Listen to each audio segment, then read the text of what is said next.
እሸጣለሁ 50 ብርም 10 ብርም በቃ ባገኙት ነገር የሆነ ነገር ለቤትም ለምንም እያደረግ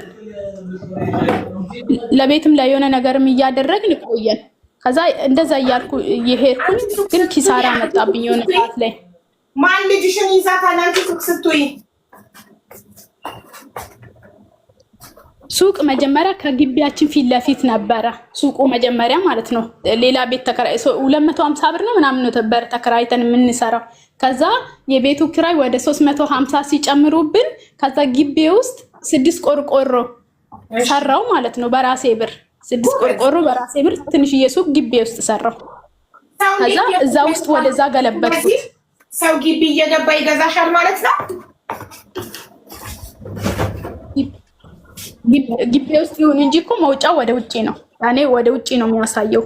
እንደዚህ በአጥር እንዴት ነው ከአጥር ወደ ውስጥ የምታያለው? እንደዛ በር ዳር ላይ ማለት ነው። መስኮቱ በውጪ ሲሆን በውጪ እንደዛ እየሰገቡ አስፋልት ዳር ነው። አስፋልት ዳር ስለሆነ እንደዛ ይገዙኛል። ብዙም ይሄናል የሚካበር ሱቅ አይደለም። የትንሽ ብር ነው 10 ሺህ ምናምን የምትሆን ስለሆነ ብዙ ነገር የለውም። ግን አንዳንድ ነገሮችን ትሸጣለች። ቢያንስ 100 ብርም 10 ብርም ቢሆን በቀን የምታገኙ ማንም አይሰጥሽም። እና እንደዛ እየሰራው ለቤት የሚያስፈልገውንም የገንዘብ እርዳታ ከሆነ ጋይስ እኔ ወረፋ አለብኝ። የገንዘብ እርዳታ ከሆነ የምትጽፉት አልችልም፣ ብዙ ወረፋ አለብኝ። ሌላ ቦታ ሞክሩ። ቴንክ ዩ። እሺ ቀጥይ። ከዛ እንደዛ ሱቁን ያው እኔ ጋም ትሆናለች፣ አንዳንዴ እናቴም ትይዛታለች። እቃም ልገዛ ወደ ከተማ ስወጣ እናቴ ጋር ነው የምትሆነው። ያው ከእናቴ ጋር ስለሆነች ልጄ ብዙም አላስቸገረችኝም። ጸባያውም ደግሞ እንደዚህ አስቸጋሪ አልነበረም። ያው ሁለት ነገር አልነሳኝ። የልጄ ጸባይ አስቸጋሪ አልነበረም። በቃ ምግብ ነው ዋናው። ምግብ ካገኘች ብዙም አታስቸግርም። እና እንደዛ እየሰራው ግን በመሀከል ላይ በቃ ዱቤ ይሰጥ ነበረ። ትንሽም ብር ቢሆን 100 ብርም 200 ብርም ውጪ ዱቤ ሲሆን በጊዜው ካልመጣልሽ ምትገዢበት የሆነ ነገር ገዝተሽ አይደል? ከዛ ትርፍ ደግሞ የምትጠቀሚው እኔ ከትርፉ ስለምጠቀም ዋናው ይያዝብኝ ነበር በሰዎች ማለት ነው።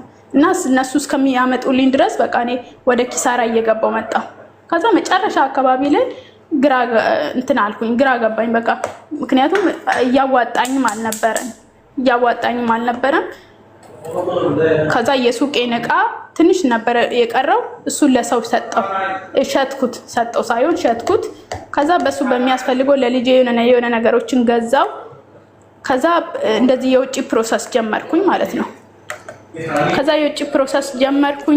ከዛ ተመረመርኩኝ። ፕሮሰስ ያው ፓስፖርት ከዛም በፊት አሳድሼ ነበርና አሳድሼ ስለነበረ ምርመራ አደረኩኝ። ነፃ ነሽ ተባልኩኝ። ምንም ነገር ማለት ነው 40 ኪሎ በሆንም ግን ነፃ ነበርኩ። ምንም አይነት ነገር የለብኝም ችግር። ከዛ በእንደዛ ፕሮሰሴን እየቀጠልኩ 3 ወር ፈጀብኝ። ይመጣል ተብዬ 3 ወር ሙሉ ተቀመጥኩ። በቃ እግዚአብሔርን አማረርኩ። መውጣት ፈልጋለሁ። አንዳንዴ የሆነ ለልጅሽ የሆነ የተለየ ነገር ማድረግ ስትፈልጊ በቃ ሁሌ አጃ ነው የምትጠቀመው። ደህና ምግብ እንደ ልጆች እንደዚህ የተለየ ምግብ አትሰጣትም። እሱ በቃ በጣም ይሰማኝ ነበር። እሱ ያለውን ብር ይልክላታል።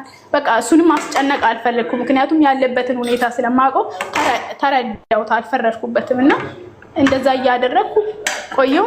ከዛ ፓስፖርቱ ይሄ ቪዛው እስከሚመጣልኝ ዳቦ መሸጥ ጀመርኩኝ ማለት ነው። ወንዝ ነገር አለ፣ ከዛ የሚወጣ አሸዋ አለ እና እዛ አሸዋ ቦታ ዳቦ መሸጥ ጀመርኩኝ። አምባሻ እየጋገርኩ የስንዴ የፍርኖ ዱቄት እየጋገርኩ ባልጫ ወጥ ማለት ነው። እሱ መሸጥ ጀመርኩኝ እስከሚመጣልኝ ድረስ። በቃ ቁጭ ማለት ስላልፈለኩኝ የሆነ ነገር ይሸፍንልኛል ብዬ ከዛ 3 ሳምንት አካባቢ መሰለኝ 2 ሳምንት ይሁን 3 ሳምንት እሱን እየሰራው እያለ ይሄ ነገር መጣልኝ። ከዛ ወደዚህ አገር ልጄን 1 አመት ከ7 ወር ላይ ማለት ነው። በእርግጥ በዚህ መሀከል ላይ አባቷ ይመጣል፣ ያያታል፣ ያው የሚያስፈልጋትን ነገር ያደርግላታል ባለው አቅም ማለት ነው። እና እየመጣም ያያታል። ያው ልክ ያለፍኩት ታሪክ ቢኖር እኔ ወልጄ በወሩ አባትየው መጥቶ ከቤተሰቦቼ ጋር ተዋወቀ ማለት ነው። አባትየው ብቻ ሌላ ሰው የለበትም። አባትየው ከጓደኛው ጋር መጥቶ ከቤተሰቦቼ ጋር ተዋወቀ። ያው ያለፍኩ እንዳይመስል ከቤተሰቦቼ ጋር ተዋወቀ። ስለዚህ እኛ ቤት መምጣት ጀመረ በዛ ምክንያት ማለት ነው። በፊት ያው አይመጣም፣ ቅድም ነግሬያቸዋለሁና በዛን ጊዜ ልክ ወልጄ በወሬ መጥቶ አይቶ ስለሆነ ከዛም በኋላ ይመጣል። አንዳንዴ መጥቶ ያያታል ልጁንም ምናምን እና 1 ዓመት ከ7 ወር ልጄ ሆናት። ከዛ 1 ዓመት ከ7 ወር ልጄ ሲሆናት እኔ ጥያት ወደ ውጪ መጣሁ ማለት ነው። ወደ ቤሩት መጣሁ። መጀመሪያ መሀከል ላይ ወደ ዱባይ ነው። አሁን ደግሞ ቤሩት የመጣሁበት እንዴት ነው? ብር አልነበረኝም ዱባይ ሄድና የዱባይ ብር ውድ ነው እና ውድ ስለሆነ የሚከፍልልኝ የለም እና የቤሩት ደግሞ ቅናሽ ነው መሄጃ። ስለዚህ ቤሩት የሚልክ ሰው አውቃለሁ፣ ዱባይ የሚልክ ሰው ደግሞ አላውቅም። ስለዚህ ዱባይ ቤሩት የሚልኩትን ሰዎች እንደዚህ አናገርኳቸው። አጋጣሚ ደግሞ እንደዚህ የሚያቀኝ ልጅ አለና ለጊዜው እኔ 10 ሺህ አበድርሻለሁ አለኝ። ከዛ ሲስተሬም ደግሞ እንደዚህ ብር ትንሽ ነበራት ትልቋ እህቴ። ከዛ እሷም እኔም እንደዚህ ሰጥሻለሁ አለችኝ። ስጦታ ሳይሆን የሚመለስ ማለት ነው። እሷም ሰጥሻለሁ አለችኝ። አንድ ላይ 20 ሺህ ምናምን አገኘው። ከልጅ አባት ያው የምርመራ ተቀብዬ ነበር ወደ 3000 ብር አካባቢ እንደዛ አድርጌ ተመርምሬ ከዛ የመሳፈሪያ አንዳንድ ነገሮች ማደርግበትን ከሰፈር ልጆች ተቀብዬ ወደ ቤሩት መጣው እላቸዋለሁ፣ ልጄን ጥዬ ማለት ነው። ከዛ ቤሩት ስመጣ ቀጥታ አልነበረም እና መጀመሪያ ቀጥታ ስላልነበረ ትራንዚት ስለነበረ ዱባይ ነው የወሰደኝ። ዱባይ መጣው። ከዛ ዱባይ ላይ ያጋጠመኝ ነገር እዛ ሴትዮዋ እንደዚህ መጣውና በማግስቱ መሰለኝ ለቤተሰብ ደውይልኝ ልጄን ጥያት ወጥቼ አላቅምና ላናግር ምን ውስጥ እንዳለች ምናምን አስቸግራታለች አላስቸገረቻትም ልጠይቃት አልኳት። ከዛ አይቻልም አለች። እኔ እኮ ምንሽም አይደለም ካንቺ ምንም ማገኘው ነገር የለም፣ ስለዚህ የማስደወል ግዴታ የለብኝም አለች። شو بدك؟ شو ما بدك أول؟ ما طبعا ما بقى. اوكي. في زكاة؟ راح هلا. ايه حط زكاة. اوكي. እና ልጄን ላናግራት ጥያት ወጥቼ አላቅም አልኩ። እምቢ አለችኝ። ከዛ ለአንድ ሳምንት ነው እዛ ዱባይ ላይ የቆየሁት ማለት ነው። ወደ ቤሩት ለመምጣት ነው ትራንዚት ስለሆነ ለአንድ ሳምንት ዱባይ ላይ ቆየሁ። ከዛ በቃ እዛ ቤት ውስጥ እንቅልፍ አይወስደኝም። ሌሊት አለቅሳለሁ፣ ቀን አለቅሳለሁ። ልጄ ትናፍቀኛለች። እንደዛ እያደረኩ ቆየሁ። በሰባተኛው ቀን ወደ ቤሩት አሳፈሩኝ ማለት ነው። ሳምንት እዛ ዱባይ ከቆየሁ በኋላ ወደዚህ መጣሁ። እዚህ ከመጣሁ በኋላ ይቅርታሽ ስራ ላይ ስለሆንኩ ነው አንዳንዴ ሀሳብ የሚወሰደው። ከዛ እዚህ ከመጣሁ በኋላ እንትን አልኩኝ። ስልክ ተሰጠኝ፣ ነገርኳቸው። ልጅ አለኝ ባለ ትዳር ነኝ አልኳቸው። እዚህ ቤት ስመጣ ማለት ነው። ለምን እዚህ ቤት ከመምጣቴ በፊት ኤርፖርት ላይ በጣም ከስቻለሁና ፓስፖርቴና እኔ በፍጹም አንገናኝም። የፓስፖርቴ ጊዜ እኔ ገና ልጅ ነኝ፣ ያ20 ቤት ልጅ ነኝ እና እኔ ፓስፖርት ራሱን ነው ፎቶ ያሳደስኩት እንጂ ሌላ ተነስቼ አይደለም ያስቀየርኩት እድሳት ላይ ፓስፖርት። እና ፎቶዬን ሲያዩና እኔን ሲያዩ አንቺ አይደለሽም ተባልኩኝ። ከዛ አለቀስኩኝ። እንትን ፖሊሶች ያሉበት ነው የተወሰድኩት። ወንጀለኛ ነሽ አንቺ፣ ከዛ አንቺ ምን በቃ ያልተባልኩት ያልተሰደብኩት ስድብ የለም ቤሩት ላይ ማለት ነው። ቤሩት ኤርፖርት ላይ የአንቺ ፎቶ አይደለም እና ሸውደሽ ነው የሰው ታሪክ ውስጥ ገብተሽ ነው ተብዬ። ከዛ ለ2 ሰዓት ያክል አልቅሼ የራሴ ፎቶ ነው ብዬ ፎቶዎችን አሳይቼ በቃ ከስቼ ነው እንደዚህ ነው ስለማስብ ነው በቃ ያላልኳቸው ነገር የለም። የሌላ ሰው ታሪክ ወስደሽ ከፈለጋችሁ ከዚህ ቤት በፊት የኖርኩበት ቤት እንደዚህ ይባላል እንትን መጠየቅ ትችላላችሁ አልኳቸው። ስማቸው ነግሬያቸው እና አናምንም አሉ። በቃ እምቢ አሉ። ከዛ በጣም ረጅም ሰዓት ነው ያለቀስኩት። እግዚአብሔር ሆይ እባክህ እርዳኝ፣ ከተመለስኩ ምከፍለው ብር የለኝም ለላላ ማለትም ተበድሬ ስለመጣው ማለት ነው። በቃ አለቀስኩኝ የሌላ። ከዛ መጨረሻ ላይ ከ2 ሰዓት ምናምን ክርክር በኋላ የሆነ ቀይ መዝገብ አረንጓዴ መዝገብ ተብሎ ተጻፈና ከዛ በቃ መጥቶ ይወስዷት የሚወስዷትና የሆነ ችግር ካለ ትመለሳለች። እዛን ቀን ራሱ እንትን እያሉ ነበረ ወዲያው ሊመልሱኝ ማለት ነው። ሊመልሱኝ ነበር። ምንም ፎቶዬና እኔ አንገናኝም። በጣም ከስቻለሁ። 40 ኪሎ ምናምን ነው ሆኜ ነው የመጣሁት ከ56 ኪሎ ማለት ነው። ቆይ ቡና ላድርስ አንድ ሰከንድ።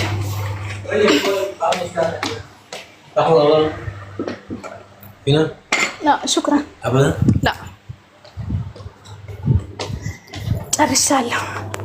እና ፎቶዬና እኔ ስላልተገናኘ እንደዛ አሰቃዩም። ከዛ መጨረሻ ላይ ሴትዮዋ መጣ ወሰደችኝ። የመጣውበት ደግሞ አንድ ወንድ ነው ያለበት ቤቱ ማለት ነው። ግን እህቱ ነበረች ሌላ ሀገር ነው ፈረንሳይና እንትን ነው የሚኖሩት ጀርመን ነው የሚኖሩትና እህቱ ነበረች ሰራተኛ እስከሚገኝ እዚህ ነበረች። ሰራተኛውም አልሄደችም ነበር። ከዛ ወሰዱኝ። ከዛ ተንከባከቡኝ፣ ታጠቢ፣ ልብስ ቀይሪ ተባልኩኝ። ሁሉ ነገር አሳዘንኳቸው። ሲያዩኝ በቃ አንድ ቁጥር ነው ልብስ ውስጥ ነው የምሮጠው እና አሳዘንኳቸው። ከዛ ልብስ ቀያይሬ ተኝ ተባልኩኝ። እዛን ቀን ተኝቼ አደርኩኝ። እንቅልፍ ወሰደኝ። ከዛ በማግስቱ ነው ስራ ራሱ የጀመርኩት። መጀመሪያ ቀን አላስጀመሩኝ፣ ምግብ ሰጡኝ ምናምን። በቃ እዛ ራሱ አንድ ሳምንት ዱባይ ላይ ስለቆየው በጣም ነው ያዘነችልኝ ሴትዮዋ ማለት ነው።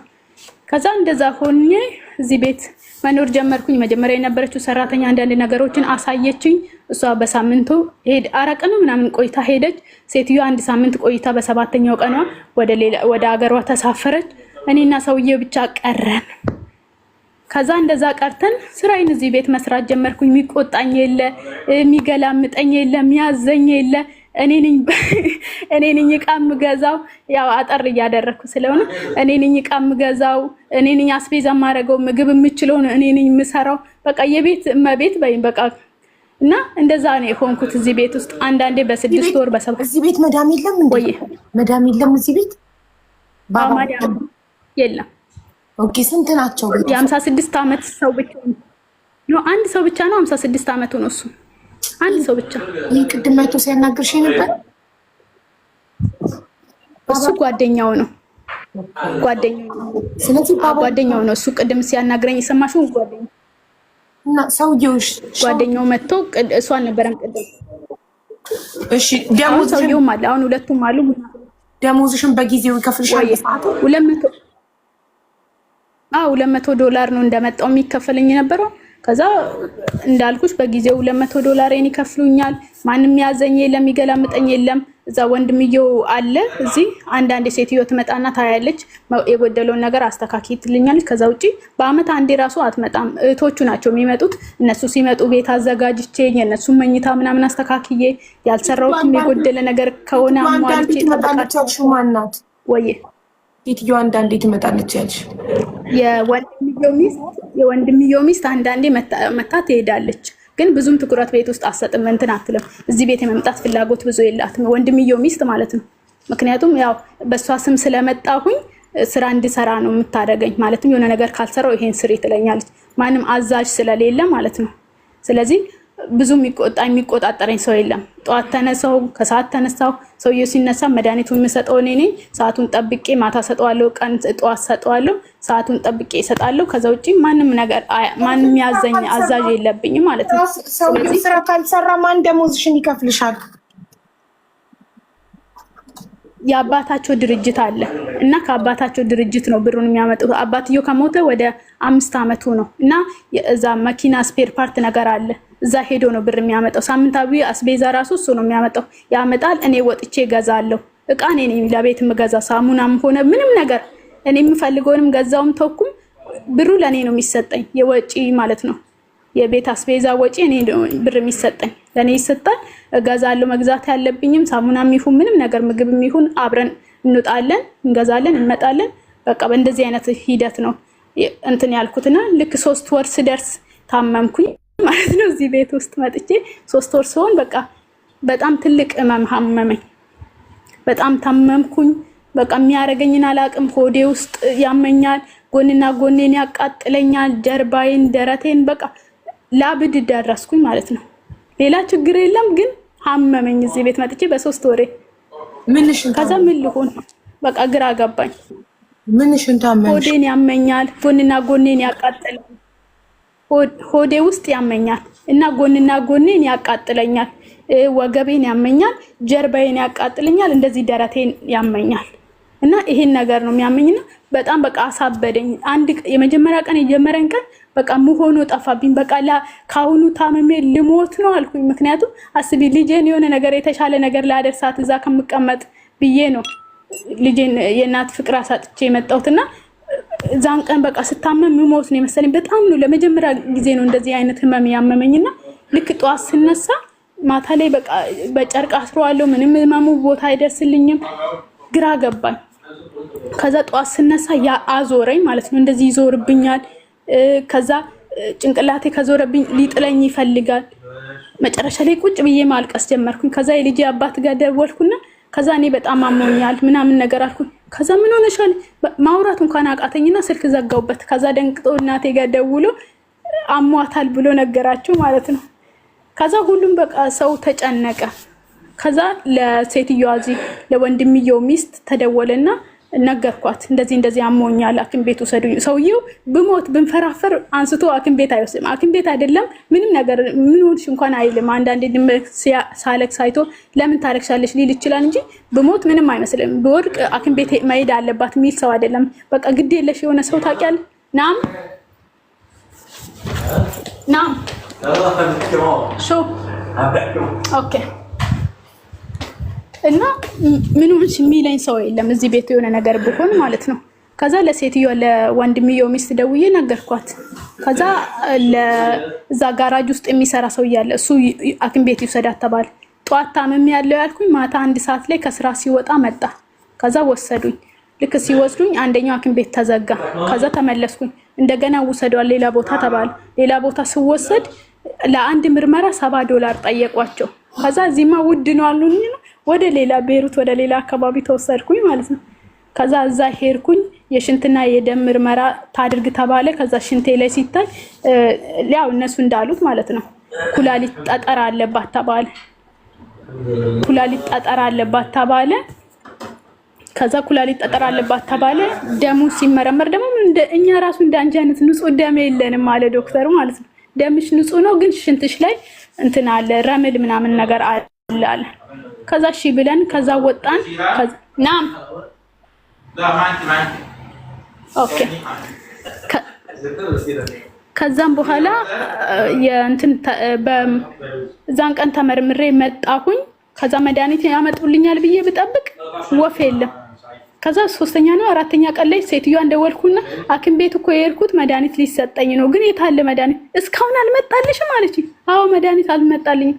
ከዛ አይ እሷ ከሌለች እኮ አይሰጥም ተብሎ ነው እኔም መውሰድ ይችላሉ። ከዛ ሐኪም ቤት ሄድንና መድኃኒቱ መጣ። ወሰድኩት ማለት ነው። ወሰድኩኝ ምንም በወስደው ለውጥ የለም። አንደኛው የረምል ነው፣ አንደኛ ደግሞ ህመሙን የሚያመኝ ነገር የሚያጠፋ ነው ተብሎ የተሰጠኝ። ሁለቱንም ዝም ብዬ ቃምኩት፣ ምንም አላጠፋም። 2ኛ ሳምንትም ራሱ ተደገመ፣ ተገዛልኝ አይነቱ ምንም ነገር እንትን የለም፣ ለውጥ የለም። ከዛ እንደገና በራሴ ብር ታከማለሁ ደሞዜን ስጠኝ አልኩት ሰውየውም ማለት ነው። ከዛ በራሴ የግል ሄድኩኝ፣ በራሴ የግል ሄድኩ ማለት ነው። ከዛ የግል ሄድኩና ተመረመርኩኝ። ከዛ ሽንትም ደምም ምናምን ነገር ተመረመርኩ። ከዛ ስመረመር የኩላሊት ኢንፌክሽን አሉኝ እና ይሄ እንደ እርጉዝ የሚታየው ነገር ደግሞ አድርጎ እዛኛውም አይቶኛል። መጀመሪያ ንጹህ ነው አሉ። እንደገና እኔም ስመረመር እንደገና ይሄ እንደ እርጉዝ የሚያዩት ነገር አዩ። ጠጠር የሆነ ነገር ሲያዩ ምናምን የሚያሳዩ እሱን አዩ። ነገር ምንም ነገር ወፍ የለም ግን እንትን ነው የቱቦ ኢንፌክሽን ይበሉ እንደዚህ ብቻ ኢንፌክሽን አሉኝ ማለት ነው። ከዛ መድኃኒት አሁንም ተሰጠኝ። መድኃኒቱ ራሱ ወደ $100 ነው የተገዛው፣ በራሴ ብር የታክም የተገዛ ማለት ነው። ከዛ መድኃኒቱን ገዛው። አሁንም እውጣለሁ ምንም ወፍ የለም። ማሳመም ነው እንደውም ያሳምመኛል። ከዛ እንደዛ እየተደረገ ከ3 ወር በላይ ቆየው ማለት ነው። 6ኛ ወር ደረሰ በዚሁ ሂደት። ከዛ እንደዛ ቆየው። መጨረሻ ላይ ሴትዮዋ የተወሰደችኝ ግራ ገባት። ስልክ አጠፋችብኝ።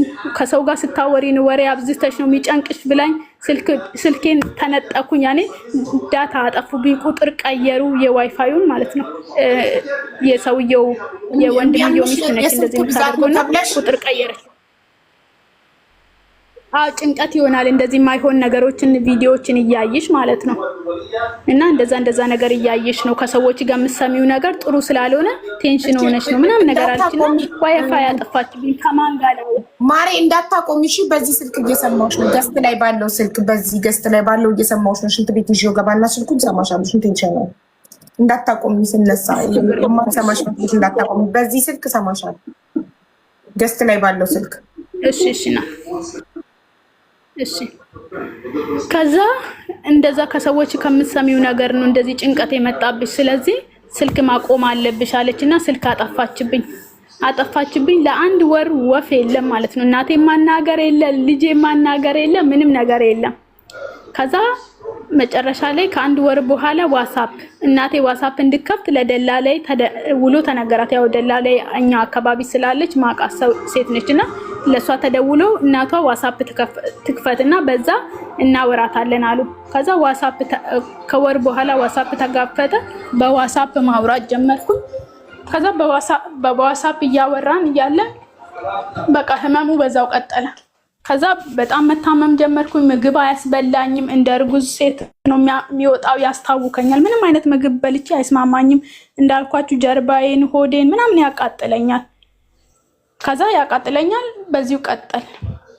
መጨረሻ ላይ ሴትዮዋ የእንትን ይሄ ምንድነው ስትረስ ነው፣ ስለዚህ የአይምሮ እንትን ጋ ነው መሄድ ያለባት የአይምሮ እንትን ጋ ነው መሄድ ያለባት አሉኝ። ከዛ የአይምሮ እንትን ጋ ነው መሄድ ያለባት ብላ እዛ ወሰደችኝ። ከዛ እንዴት ያደርግሻል? ሰው ሲመጣ ምንድነው የሚሰማሽ? ሰው በሌለበት ሰም ምንድነው የሚሰማሽ አሉ። እኔ ሰው ሲመጣ ደስ ይለኛል። ብቻዬን ሲሆን በእርግጥ ደስ የማይል ነገር ቢሆንም ግን ምንም አይመስለኝም። ግን ሰው ሲኖር ደስ ይለኛል ምናምን። ሰው ሲመጣ ትበሳጫለሽ ወይስ ደስ ይልሻል? ለምን እበሳጫለሁ? ደስ ይለኛል አልኩ።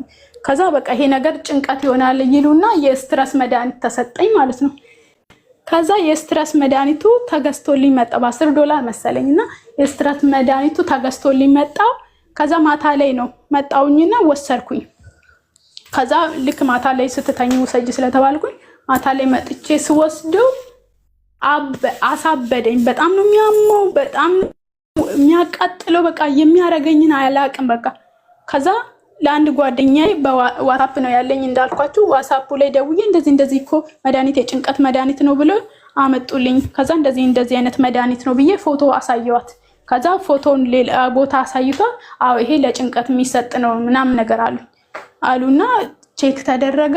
ግን በጣም ነው የሚያቃጥለኝ ምናምን ስላት አትውሰጂ ምናምን ነገር አለች።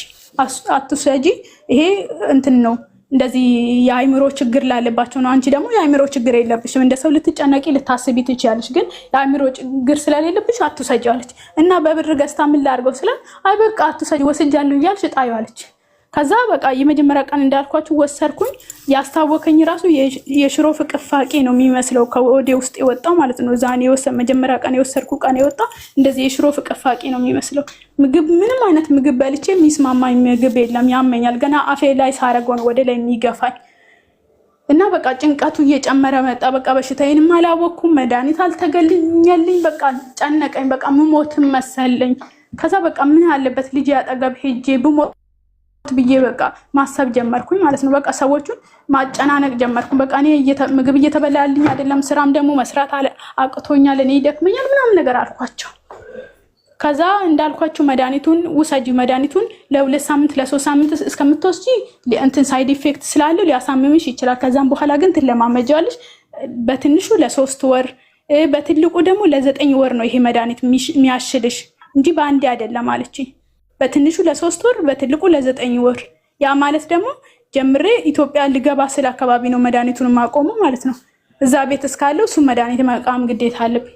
ያ ነገር ስላስፈራኝ ያው እንዳልኳችሁ መድኃኒቱን አልወሰድኩትም። እየጣልኩ ልክ አንዱ ፓኬት እንዳለቀ ሁለተኛ ሊገዙልኝ ሲሉ እኔ አልፈልግም፣ በቃ አሁን እኮ ጀምረሻል ካልወሰድሽ ባሰ ያሳምምሻል አሉኝ። በቃ ካሳመመኝም ያሳመመኝ፣ ከሞትኩም በቃ ልሞት አልኳቸው። ከዛ በዛው ቀጥዬ የሆነ ሰዓት ላይ በጣም አመመኝ። ከዛ ደላሌ ጋር በቃ እኔ አስገቢ ምናምን ነገር አልኳት፣ ነገርኳት ለደላሌ። ከዛ ስነግራት አሁን እነሱ ሰዎች ልጅ ቅያሪ ምናምን ይለዋሉ፣ እሱን እንዴት ነው ማደርገው ምናምን ነገር አለች። እሷም ግራ ገባት። ደውላ መጠየቅም እንትን አላለች፣ ፈራች። ከዛ ለሴትዮዋ ለወንድምየው ሚስት ነገርኳት። በቃ እኔ ወደ ሀገር የሸኙኝ እንትናል መስራት አልቻልኩም ምናምን የሚለውን ሄዳ ለዚህ ሀገር ላለው ደላላ ላከች። እሱ ደግሞ ለኢትዮጵያ ላለችው ላከላት። ተላላኩ ማለት ነው ድምፄን። ከዛ ድምፄን ተላልኮ ከዛ አንቺ መሄድ ነው የምትፈልጊው አለኝ። አዎ መሄድ ነው የምፈልገው በቃ አልኳቸው። ከዛ ስላቸው አይሆንም ምናምን ነገር አሉኝ። ከዛ እኛ እኮ አንቺን ለማምጣት እኮ ከኢትዮጵያ አንቺን ለማምጣት $2500 ነው $2800 ነው የከፈልነው እና ይሄ ብር ካልተመለሰልኝ ልንለቅሽ አንችልም አሉኝ። ከዛ ብሩን ከየት ነው ማመጣው? እኔ ደግሞ ወይ ቅያሪ ሰው መኖር አለበት። ከዛ ይሄ ነገር ስለሌለ ተስፋ ቆረጥኩና እዚህ መኖሬን ቀጠልኩኝ።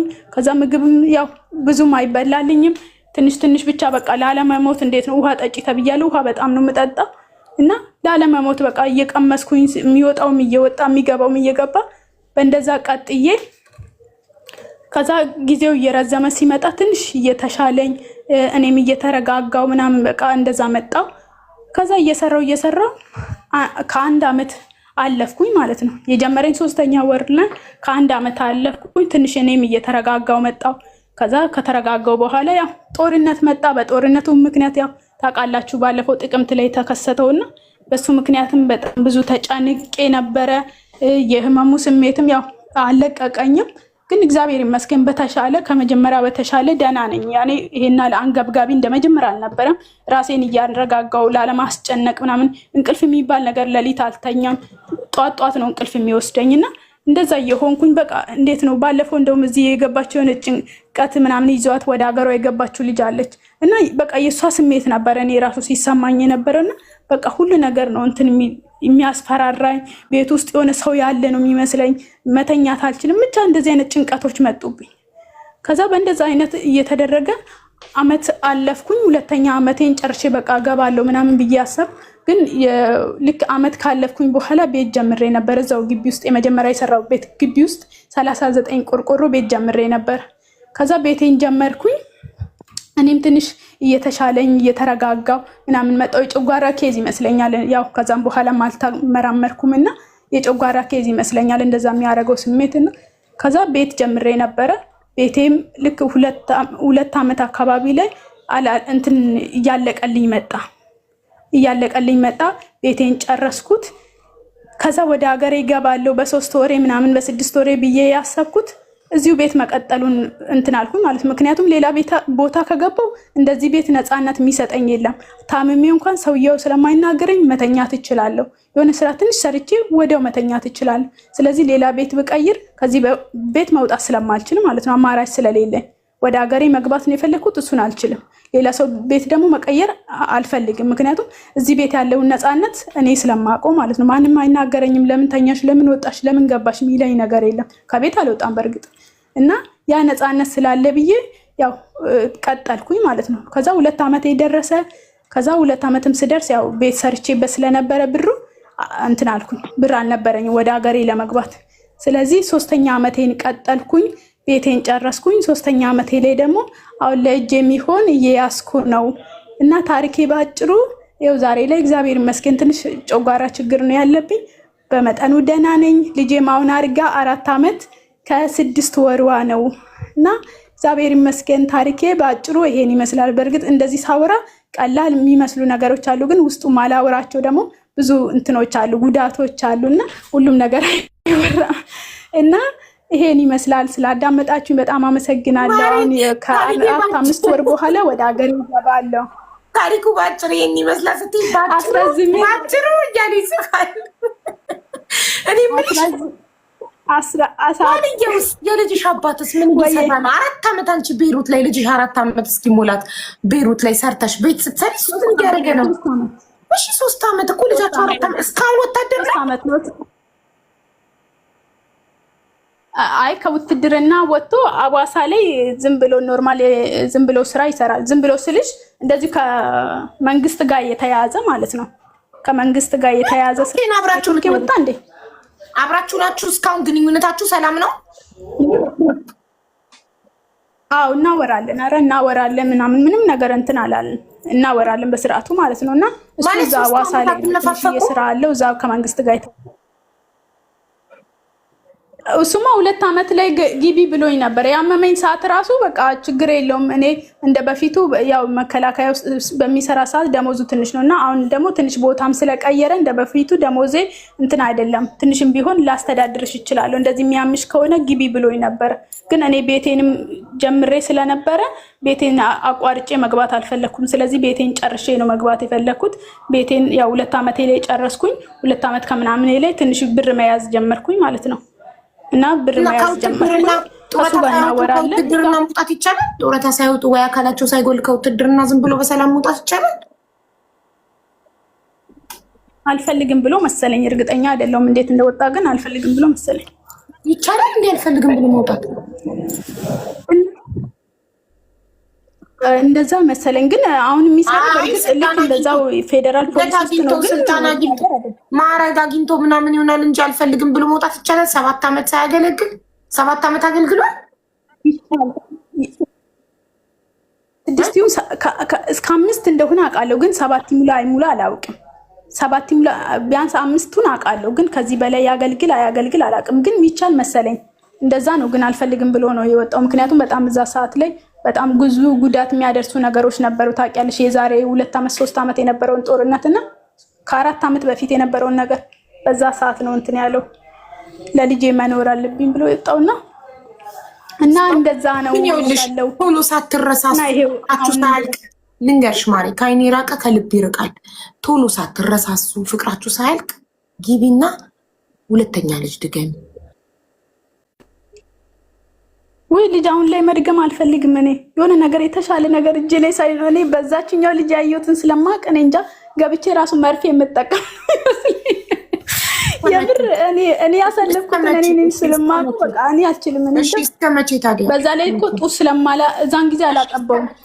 አሁንም ደግሞ ጡት ማላጠባ ከሆነ ወጪ ውስጥ ነው የምገባው። አሁን በዚህ ሰዓት እኮ ወተት አንድ ጣሳ 1000 ብር ምናምን ነው እና ይከብዳል። ግን አላውቅም እግዚአብሔር ያለው ይሆናልና ገብቼ እንደዛ ለማድረግ እናስባለን አብረን። ለምን መሰለሽ አሁን ነገ ከሱ ጋር አያምጣው ብትለያዩና ከሌላ ወንድ እንደገና ከተለያየ አባት ከምትወልጂ ቶሎ ብለሽ ከሱ ጋር ሰላም ፍቅር እስከሆናችሁ ድረስ ከሱ ወልደሽ ከዛ አያምጣውና ብትለያዩ እንኳን አይቆጭሽም። ለምን 2 ልጆች ካሉሽ ሌላ ባልም አያስፈልግሽም ድጋሚ ማግባት። ገብቶሻል? ስለዚህ አሁን አብራችሁ እስካላችሁ ድረስ ያለብሽ ነገ አይታወቅማ። ገባሽ? ነገ የሚፈጠረው ስለማይታወቅ እሱ ማለት ማሳደጉን ነው የምፈራው። ታውቂያለሽ አቡዬ፣ ልጅ ማሪ ማሳደጉን ነው የምፈራው። እርግዝናና ምጡ ነው እንጂ ከባዱ ልጅ ከተወለደ ያድጋል። ምን ይሆናል? አንዴ ከወድ ከወጣ ምን ይሆናል? ፈጣሪ እድሜ ከሰጠው ጤነኛ ልጅ ከሆነ ያድጋል። ያገኘሽውን እያበላሽ ፍቅር እየሰጠሽ ታሳድጊዋለሽ። ትንሽ ጊዜ ነው ትቸገሪ። ትንሽ በእግሩ እስኪሄድ ድረስ ነው የምትቸገሪው እንጂ ልጅ ከተወለደ ምንም አይሆንም። ግን የሆነ የምሰራው ስራ ነገር ቋሚ መሆን አለበት ብዬ አስባለሁ። ምን እንደምሰራ ባላውቅም ብዙ ብር በእርግጥ የለኝም፣ ግን የተወሰነ ብር አለችኝ። በዛ የምሰራውን ነገር የምታረጊው ብሩ አስብበታለሁ። ግን ለጊዜው አሁንም የለኝም። ምንድን ነው የምታረጊው ብሩን አንቺ? ቆይ 2 ዓመቱን ቤት ሰራውበት 39 ቆርቆሮ ቤት ሰራውበት። የሚሰጠኝ ደሞዝ እኮ $200 ነው። በዛ ከዚህ በፊትስ ዱባይ ሰርተሽ ቤት ሰራሽ? ከዱባይ ስትገቢ 30,000 ብር ይዘሽ ገባሽ። 2 ዓመት ሰርተሽ ምን አልኩሽ? ብሩን ስልሽ ቤት ሰራውበት አልሽ። አሁንም ቤሩት 3 ዓመት ሰርተሽ አሁንም ቤት ሰራሽበት። ስንት ቤት ነው የምትሰሪው? 2 ዓመት ምን ያደርግልሻል? 2 ቤት ሰራውበት እና አንዳንዴ ደግሞ ያው በሁለት ቤት ልትኖሪ ነው አይደለም? እዛው ግቢ ውስጥ ስለሆነ የመጀመሪያውን እናቴ ትኖርበታለች። እግዚአብሔር ካለ ደግሞ እኔ ሁለተኛ የሰራሁት 39 ቆርቆሮ ላይ እኔ እኖራለሁ ማለት ነው። ያኛውን እናቴ ትኖርበታለች ማለት ነው። አንድ ግቢ ውስጥ 2 ቤት አይደለም? ለዛ እኮ ነው ሁለተኛውን ቤት የሰራሁት። ያኛው ለራሴ ማለት ነው። አንዱን ለእናትሽ ሰጠሻት። ጎበዝ። መጀመሪያም እኮ ከዛም ስመጣ እኮ እሷ ነበረች ማለትም ገና ሳምንታቸው ቢሆንም እሷ ነበረች የምትኖረው። አሁን ቢያንስ 5 ዓመት 6 ዓመት ሊሆን ነው እዛ ቤት ውስጥ መኖር ከጀመረች ከኪራይ ከወጣች ማለት ነው። ስለዚህ እዛ ውስጥ እናቴ ነች የምትኖረው። ለእናትሽ ከሆነ አይቆጭም። አዎ እናቴ ነች የምትኖረው። ነገር ለእናት አይቆጭም። ግን እንገርሻ ከዚህ በላይ እድሜሽን አረብ ሀገር ላይ አትጨርሺ። ሰውየው ሀገር ቤት እየኖረ ፊት ለፊቱ ሌላ ሴት እንዳያይና የስራ ባልደረባ ጎረቤት ጓደኛ እንዳያይና መረሳሳት መጥቶ ከዓይኔ ራቀ ከልብ ይርቃል ነው እንዳትለያዩ። ስለዚህ በጊዜ ገብተሽ ባልሽን ሰብስበሽ ሁለተኛ ልጅ ወልደሽ ሽሮን በልተሽ ኑሪ ሀገርሽ ላይ። ልጆችሽን ራስሽ አሳድጊ። አንቺ ጀግና ሴት ነሽ። ምንም ነገር ሰርተሽ መኖር የምትችይ ሴት ነሽ። ከአረብ ሀገር ገብተሽ ልጅ ወልደሽ እንዳይቸግርሽ ሸቀጣ ሸቀጥ ከፈትሽ። ሸቀጣ ሸቀጡ ደግሞ በብድር ምክንያት ሲከስርብሽ ዳቦ ፕሮሰስ እንኳን ጀምረሽ ፕሮሰስ ውስጥ ያልቅ ድረስ ዳቦ ጋግረሽ መሸጥ ጀመርሻል። አንቺ ጀግና ነሽ። ምንም ነገር ሰርተሽ መኖር የምትችይ ነሽ። ደቂቃ መቀመጥ ማትወጂ ከአረብ ሀገር ገብተሽ አበባ ድርጅት ተቀጠርሽ ቁጭ ላለ ማለት ቤት ውስጥ አየሽ። ስራ የለመደ ሰው መቀመጥ አይችልም። ገባሽ? ስራ የለመደ ሰው አይቀመጥም። በሰው ቁጭ አይልም። ቁጭ ብሎ አይበላም፣ ይጨንቋል፣ አይበላለትም። ለዛ አንቺ መቀመጥ ማትችይ ሰው ስለሆነ ስትቀመጪ ስለሚጨንቅሽ ኢትዮጵያ ገብተሽ ምንም ነገር ሰርተሽ መኖር የምትችይ ነሽ። አንደኛ የቤት ኪራይ የለብሽም። 2 ቤት ሰርተሻል። አንድ ለእናትሽ፣ አንድ ለራስሽ። በቤትሽ እየኖርሽ የሆነች ነገር ብትከፍቺ፣ ሻይ ቤትም ነገር ብትከፍቺ፣ አሁን ላይ ምግብ ነክ ነገር በጣም ያዋጣል። ለምን ሰው በጣም ነው የሚበላው ብታይ። እኔ አሁን ኢትዮጵያ ከ3 ወር በፊት የሄድኩ ጊዜ ሳየው ህዝቡ በጣም ይበላል። ምንም ቢቸግረው ይበላል። ኮሮናም ቢመጣ ይበላል። ለቅሶም ቢመጣ ይበላል። ጦርነትም ቢመጣ ይበላል። ሁሌ ይበላል፣ ይበላል፣ ይበላል። በጣም ህዝቤ ሆዱን ይወዳል። ስለዚህ ምግብ ነክ ነገር አዋጪ ነው። የትም ቦታ ላይ ምግብ ነክ ነገር ብትከፍቺ ያዋጣል። ገባሽ? ስለዚህ ሻይ ቤትም ሆነ ቡናም ሆነ ሽሮ ቤትም ሆነ የሆነች ነገር አካባቢሽ ላይ ትንሽ ነገር ከፍተሽ ስሪ። እየሰራሽ ሁለተኛ ልጅ ድገኝ። ልጅሽን አሳድጊ። ልጅሽን አንቺ ራስሽ አሳድጊያት። በቃ 4 ዓመቷ ነው አሁን። ከዚህ በኋላ ልጅሽን መስመር የምታስይዥበት እድሜዋ ስለሆነ ልጅሽን ራስሽ አሳድጊያት። ህፃን እያሉ ልጆች የ1 ዓመት የ2 ዓመት የ3 ዓመት የተሰኪ ለብሳ አያውቁም። ከዛ በኋላ ግን በእናት እጅ ነው ማደግ ያለባቸው፣ ባህሪያቸውን ለማነጽ ስነስርዓት ለማስያዝ እንዲመች። ገባሽ? ስለዚህ ወስኝ። እሺ ይህ ኮንትራትሽ 5 ወር በኋላ ሲያልቅ እንዳትቀጥይ። ጥርስሽን ነክሰሽ የመጣው ይምጣ ብለሽ ግቢ። ለምባዶ እጅሽን አትሆኚ። ሙሉ አካልሽና ጤናሽን ይዘሽ ከገባሽ ያገኘሽውን ነገር ሰርተሽ ማደግ የምትችይ ልጅ ነሽ። ጎበዝ ነሽ። ስራ ወዳድ ነሽ። ኦኬ እሺ ሞክራለሁ። አይ እኔ በእርግጥ መስራት እችላለሁ፣ ግን አሁን ላይ ታውቂያለሽ ይሄ ጨጓራ ነገሩ በጣም ነው እንትን የሚለኝ። ምግብ እንኳን ብዙ አይደለም እየበላው አይደለም እና ጨጓራኝ ስለምፈራው ነው እንጂ ብቀጥል ራሱ አንዳንዴ ማለት ነው 1 ዓመት ቀጥያ አሁን ደሞዝም ምንዛሬም ጨምሯል፣ ደሞዝም ደግሞ ተጨምሮልኛል አሁን ላይ ማለት ነው። እና ብሩ ሳየው ኢትዮጵያ ገብቼ 5000 ላገኝ አልችልም። እዚህ 40,000 50,000 የሚሰጠኝ እና ምን አንቺ አትገቢላችሁ ልጅ። እኔ ልጆች አብረውኝ ያሉ ግቢ ምላት ለልጆቿ ብዬ ነው። ልጇ ያለ እናት እንዳታድግ ነው። ለምን አንቺ አትገቢም ላልሽኝ፣ እኔ ልጆቼ ከኔ ጋር ነው ያሉት። ልጆቼ ቢገቡ ገባለሁ። እኔ ቦታዬ ልጆቼ ያሉበት ቦታ ነው። እናትና ልጅ መለያየት የለባቸው። እኔ እናቶችን ነው ግቡ እያልኩ መመክረው። ከልጆቻችሁ ጋር አትራራቁ። ልጆቻቸውን አብሯቸው። ልጆቹ አብሮት ያለ ሰው ግቡ ስላይታችሁን ታውቃላችሁ። ልጆቿን ጥላ ለተሰጠ እናት ነው ሁሌም ግቢና ልጅሽን አንቺ አሳድጊ የምለው። እኔ ልጆቼ ጉያዮችን ውስጥ ናቸው የሚፈለገው። ልጆቼ ግን ከገቡ ገባለሁ። ለምን ሽንኩርት ቻርቸሬ አልኖረም? በምንም አይነት ምንም አይነት ነገር አድርጌ ለምን አልኖረም? ከልጆቼ ብቻ አልልም። እና ልጆቻችሁን ራሳችሁ በምንም አይነት ሁኔታ ላይ በጣም ብዙ ጀግና እናቶች አሉ ኢትዮጵያ ውስጥ አገልግል እየሸጡ የባልትና ውጤቶችን እየሸጡ እዚህ ቲክቶክ ላይ ሰፖርት ማድረጋቸው እናቶች እንደ ምስር ባልትና ይኸው ፍላወር እየላከ እንደ እፀ ገበታ አሉ እናቶች ልጆቻቸውን ራሳቸው ሰርተው የሚያሳድጉ። ምክንያት ካላቀረባችሁ መስራት የምትፈልጉ ከሆነ ልጆቻችሁን ጥላችሁ ለመምጣት ምክንያት ካልፈለጋችሁ በስተቀር ኢትዮጵያ ውስጥ ብዙ እናቶች ጀግና እናቶች አሉ ብቻቸውን ልጆቻቸውን ራሳቸው ሰርተው የሚያሳድጉ። አይደለም ባል እያለ እሷ እኮ ባል አላት ነይ እያላት ነው እኮ እሷን ጨክና መግባት የከበዳት ሰው። ጨክነሽ ጥርስሽን ነክሰሽ ገብተሽ ድህነትን አትፍሪ። ከልጅሽ አትለይ። እህት ወይ ወንድም አምጪላት ግቢና ስሪ። ሰርተሽ ወጣት ነሽ፣ ጎበዝ ነሽ፣ ጀግና ነሽ፣ ትችያለሽ፣ ታደርጊዋለሽ። ኮንትራትሽ ከ5 ወር በኋላ ሲያልቅ እንዳትቀጥ ይቆጭሻል። በኋላ ዓመትን ሲወልድ በጣም እሺ። እናመሰግናለን ይህንን ቆንጆ ታሪክ ላካፈልሽ። እግዚአብሔር ያክብርልኝ። አሜን። ቁጭ ብላችሁ ስለሰማችሁኝ ትዕግስታችሁ ያለቀም ላላለቀም በጣም አመሰግናችኋለሁ። ተባረኩልኝ። እኔ እንደሰማሽኝ እግዚአብሔር ይስማሽ። ተባረኪ። ልጆችሽን፣ አንቺን፣ ቤተሰቦችሽን እግዚአብሔር በጤና ያሳድጋቸው። እድሜና ጤና ይስጥልኝ። እግዚአብሔር ያክብርሽ። ተሰሚ ያርግሽ። እግዚአብሔር ምንድነው የሚባለው? ጠባቂ ያርግሽ። ሁሌ ሰጪ ያርግሽ። ሁሌ ለሰዎች የምትቆረሽ ያርግሽ እና በነገር ሁሉ እግዚአብሔር ይባርክሽ። ተባረኩልኝ። ሁላችሁም ተባረኩ። ሰው ሀገር ያላችሁ ሁሉ እግዚአብሔር ጤና ሰጥቷችሁ የምትፈልጉ ነገር ተሟልቶ ለሀገራችሁ ያብቃችሁ። በጤና በሰላም ለሀገራችሁ፣ ለቤታችሁ፣ ለምትፈልጉት ነገር ሁሉ እግዚአብሔር ያሳካላችሁ። ተባረኩልኝ። በጣም አመሰግናለሁ። አቡዬ በጣም ነው ማከብርሽ። መልካም ጊዜ ይሁንላችሁ። ቻው። እሺ እሺ እናቴ በጣም እናመሰግናለን ውዴ። ትንሽም ትናንት ነግርሽኝ ነበር። ወርቅነሽ ነበር ያልሽ? ድንቅነሽ። ድንቅነሽ ወርቅነሽ እና ድንቅነሽ ተመሳሰለብኝ። ድንቅነሽ እውነትም ድንቅነሽ። አንቺ እውነትም ድንቅነሽ።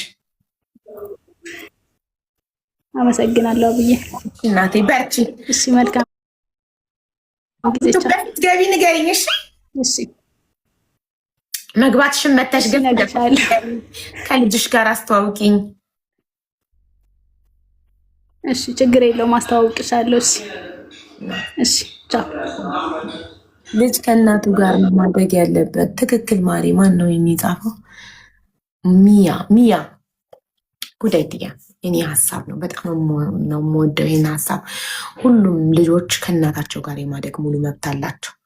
የማን ልጅ ከማን ልጅ ያንሳል? የእኛ ልጆች ከኛ ጋር እያደጉ ለምንድን ነው እናንተ ልጆቻችሁን ራሳችሁ ማታሳድጉት? ልጅ እኮ ከሚበላው በርገር ይልቅ ቂጣ እየበላ የእናቱ ሽታ፣ የእናቱ እቅፍ፣ የእናቱ መሳም ነው የሚፈልገው። ለምን? ፕሊስ ልጆቻችሁን ራሳችሁ አሳድጉ። እሺ ናና እንዴት ነሽ? ሀቢባ ናና እግዚአብሔር ይመስገን ደህና ነኝ። ሰላም አለን አለ። አሁን ሱቅሽ አይደለሽም? አታሳይንም ሱቅሽን? እስካሁን ቪዲዮ